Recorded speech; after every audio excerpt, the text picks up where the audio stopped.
আপনি একটা ব্লগ লিখেছেন কিন্তু সেই ব্লগটা কেউ পড়ল না, এর পেছনে কারণটা ঠিক কি? এর পেছনে অনেক কারণ থাকতে পারে, যার মধ্যে অন্যতম দুটি কারণ এবং তার সমাধান নিয়ে ছোট্ট করে আজকের এই ভিডিও। প্রথমে বলি কারণ দুটি কি। প্রথমত, আপনি হয়তো লিখতে জানেন কিন্তু কন্টেন্ট রাইটিং বিষয়টাকে অনেক জটিলভাবে ভাবতে গিয়ে একটু গোলমাল পাকিয়ে ফেলেছেন এবং মানুষ আপনার কন্টেন্ট পড়ে বিরক্ত বোধ করছেন। দ্বিতীয়ত, আপনি কন্টেন্ট তো ঠিকঠাক লিখেছেন কিন্তু এসইও কন্টেন্ট রাইটিং বিষয়টা বুঝতে না পেরে এসইও করতে ব্যর্থ হয়েছেন এবং ফলস্বরূপ আপনার কন্টেন্ট সঠিক মানুষের কাছে পৌঁছায়নি। এই দুটির মধ্যে কোনো একটি বা দুটি যদি আপনার সমস্যা হয়ে থাকে তবে এই ভিডিও হলো তার সমাধান।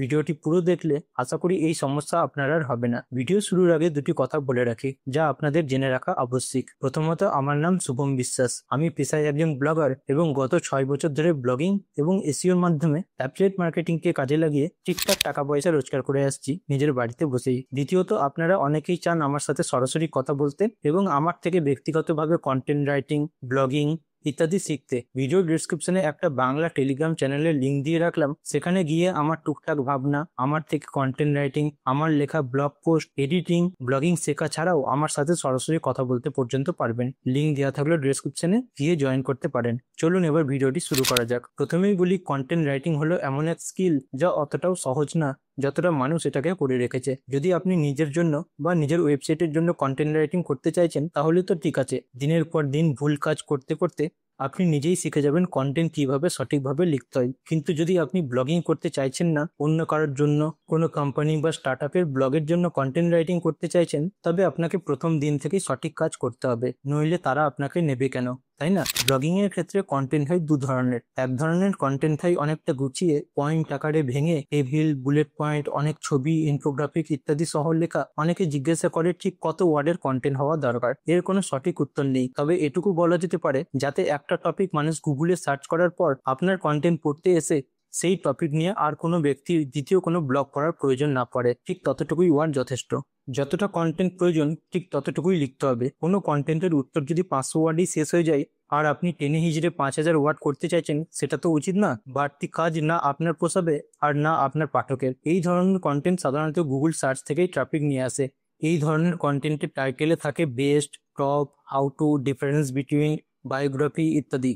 আমি এই নিয়ে একটি ভিডিও বানিয়েছি, তবুও আরেকবার বলি, এসইও এবং কন্টেন্ট রাইটিং দুটো ভিন্ন জিনিস, কিন্তু দুটোই আপনার একসাথে ক্লিয়ার হয়ে যাবে। ধরুন আপনি একটা কন্টেন্ট লিখেছেন best low power consumption AC in India নিয়ে। এবার এখানে আপনার ফোকাস কিওয়ার্ড বা টার্গেট কিওয়ার্ড হলো লো পাওয়ার কনজাম্পশন এসি। বেশ, এবার প্রথমেই আপনার কাজ হবে এই কিওয়ার্ডের ব্যাপারে নিজে খানিক রিসার্চ করা, বাকিরা কেমন লিখেছে সেটা দেখা এবং কিছু রিলেটেড কিওয়ার্ড খুঁজে রাখার। এরপর আর্টিকেলের টাইটেলে এই কিওয়ার্ড দেওয়ার চেষ্টা করা এবং আর্টিকেলের টাইটেল অর্থাৎ H1 ট্যাগ, এরপর দিতে হবে ভূমিকা বা ইন্ট্রোডাকশন। মনে রাখবেন সেন্টেন্স ছোট ছোট হলেই ভালো হয় এবং তাতে ভুল কম হয়। এরপর ছোট ছোট প্যারাগ্রাফে ভেঙে লিখলে দেখতে ও পড়তে ভালো লাগে। একটি হেডিং এর মধ্যে 300 ওয়ার্ডের বেশি যেন না থাকে। এবার ইন্ট্রোডাকশনের মধ্যে লিখুন আপনি আজ কি নিয়ে লিখবেন, কেন আপনার আর্টিকেল পড়া উচিত, আপনার আর্টিকেলে কি স্পেশাল থাকবে ইত্যাদি। এরপর শুরু করুন প্রথম হেডিং। এই হেডিংটিকে করুন H2 হেডিং। এই হেডিং এর আগে আপনি কল টু অ্যাকশন বাটন দিতে পারেন, যেমন PDF download, YouTube channel subscribe করার বাটন, টেলিগ্রামে যুক্ত হওয়ার বাটন। এই H2 হেডিং এর মধ্যে রাখুন একটি টেবিল বা আর্টিকেলটির মূল বিষয়বস্তু, যেমন লো পাওয়ার কনজাম্পশন এসি বলতে কি বোঝায়। আরো একটি H2 হেডিং এর প্রয়োজন পড়লে দিতে পারেন, যেমন কাদের প্রয়োজন লো পাওয়ার কনজাম্পশন এসি ইত্যাদি। এরপর বা ওই দুটি হেডিং না দিয়ে দিন একটি নতুন হেডিং, সেখানে লিখুন বেস্ট লো পাওয়ার কনজাম্পশন এসি। এবার এটিকেও করুন H2 হেডিং। এর মধ্যে দুই একটি লাইন লিখুন এবং একটি টেবিল দিন। সেই টেবিলের মধ্যে 5 থেকে 10টি এমন এসি দিন যেগুলি আপনার মতে ঠিক, অর্থাৎ লো পাওয়ার কনজাম্পশন এসি। দেখুন এই আর্টিকেলটি আমি এসি নিয়ে বোঝাচ্ছি কারণ আমাদের ওয়েবসাইটে এই নিয়ে একটি পোস্ট সম্প্রতি লেখা হয়েছে এবং ওই পোস্টটি গুগলের 3rd পেজে র্যাঙ্ক করছে। আপনি গিয়ে সার্চ করেও দেখতে পারেন। এই একই পদ্ধতি best app, best mutual fund ইত্যাদি ক্ষেত্রেও আপনি প্রয়োগ করতে পারবেন, তাই শুধু পদ্ধতি শেখাতে মন দিন। এই টেবিল দিয়ে দেওয়ার পর যে 5টি বা 10টি এসি আপনি টেবিলে দিয়েছেন সেগুলি প্রত্যেকটি আলাদা আলাদাভাবে ডিটেলসে লিখুন, অল্প লাইনের মধ্যে ছোট্ট আকারে ছোট্ট ছোট্ট বাক্য ব্যবহার করে। যেহেতু এই ডিটেলসগুলি ওই টেবিলের সাব হেডিং, তাই এগুলিকে দিন H3।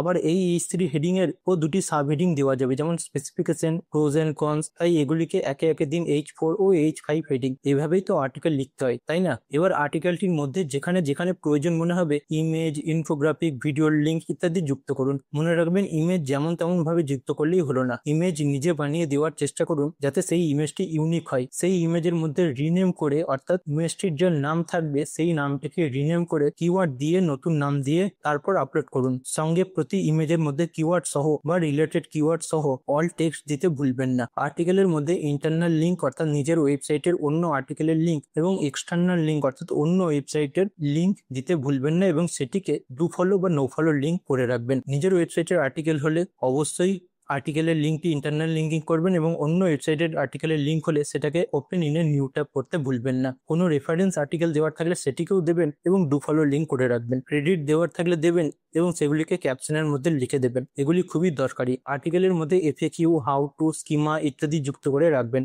অবশেষে ফাইনাল থট বা কনক্লুশন দিয়ে আর্টিকেল শেষ করবেন, তবেই একটি আর্টিকেল দেখতে ঠিকঠাক লাগবে। এটি ছিল প্রথম ধরনের আর্টিকেল, যা সাধারণত গুগল সার্চ থেকে ট্রাফিক আনার জন্য উপযুক্ত। এই ধরনের আর্টিকেল আপনাকে 1200 থেকে 1500 ওয়ার্ডের কমপক্ষে লেখার চেষ্টা করতে হয়, যা এমনিতেই হয়ে যায়। Affiliate marketing, syllabus, job details, best product ইত্যাদির ক্ষেত্রে এইরকম আর্টিকেল লিখতে হয় এবং এই ধরনের আর্টিকেল সাধারণত বছরের পর বছর র্যাঙ্ক করে এবং ভ্যালিড থাকে। তাই আকারে বড় হলেও সময়ের সাথে আর্টিকেল রোজগার ঠিক করিয়ে দেয় এবং সময়ের পর্যাপ্ত দামটুকুও দেয়। এরকম আর্টিকেল লিখতে অনেকটা সময় যায় এবং খুব কম মানুষই সপ্তাহে 1 থেকে 2টির বেশি এরকম আর্টিকেল লিখতে সক্ষম হয়। এছাড়াও এক ধরনের আর্টিকেল হয় যা সাধারণত 2-4 দিনের বেশি ভ্যালিড থাকে না, তাই আর্টিকেল আকারে ছোট হয় এবং অতটা গুছিয়ে বা এসইও সহ লেখা হয় না। এই ধরনের আর্টিকেল গুগল ডিসকভার থেকেই ট্রাফিক নিয়ে আসে এবং একসাথে প্রচুর ট্রাফিক আনতে সক্ষম হয়, কিন্তু একটি আর্টিকেল 2-3 দিনের বেশি চলে না। তাই এই ধরনের আর্টিকেল অত হেডিং, ইমেজ কিংবা এসইও সহ কেউ লেখে না, প্রয়োজনও পড়ে না। যে যত তাড়াতাড়ি যত বেশি আর্টিকেল লিখতে পারবে ততই মঙ্গল। এই ধরনের আর্টিকেল সাধারণত breaking news, update, trending topic ইত্যাদির ক্ষেত্রে প্রযোজ্য। আপনাকে দিন রাত জেগে থাকতে হবে, রোজ 10 থেকে 12টি আর্টিকেল নিজের ওয়েবসাইটে লিখতে হবে। ওয়ার্ড সংখ্যা হয় 600 থেকে 700, তার বেশি নাই। ভাষা গুরুত্ব রাখে না, গুরুত্ব রাখে আপনি একদিনে কত বেশি আর্টিকেল লিখছেন এবং কতটা কনসিস্টেন্ট থাকতে পারছেন। টাকা রোজগার এক্ষেত্রে প্রচুর হয়, কারণ ট্রাফিক অনেক আসে, কিন্তু কতদিন হবে তার কোনো গ্যারান্টি নেই। ছোট্ট করে আরো 2-1টা কথা বলে রাখি, আপনাদের বুঝতে সুবিধা হবে। এসইও করে লেখা আর্টিকেল গুগল সার্চ থেকে ট্রাফিক আনবে এবং অনেক বছরের পর বছর অল্প অল্প করে ট্রাফিক পেয়ে যাবেন। এটা অনেকটা ইউটিউবে সার্চ করে কোনো ভিডিও দেখার মতন ভাবতে পারেন। আর দ্বিতীয় রকম আর্টিকেল হলো গুগল ডিসকভারের জন্য, যেটা গুগল অ্যাপ খুলে মানুষ পড়তে পারবে। অনেকটা ইউটিউব হোম ফিড থেকে অচেনা মানুষের ভিডিও আপনি দেখেন, ঠিক সেরকম। আজকের ভিডিও এখানেই সমাপ্ত করলাম। ভিডিওর কোনো অংশ ভালো বা খারাপ লাগলে জানাবেন। নতুন কোনো বিষয়ে ভিডিও দেখার থাকলে সেটিও জানাবেন। কথা হবে অন্য একদিন অন্য এক নতুন বিষয় নিয়ে। ভালো থাকবেন, নিজের বাবা মায়ের খেয়াল রাখবেন। ধন্যবাদ। জয় মা দুর্গা।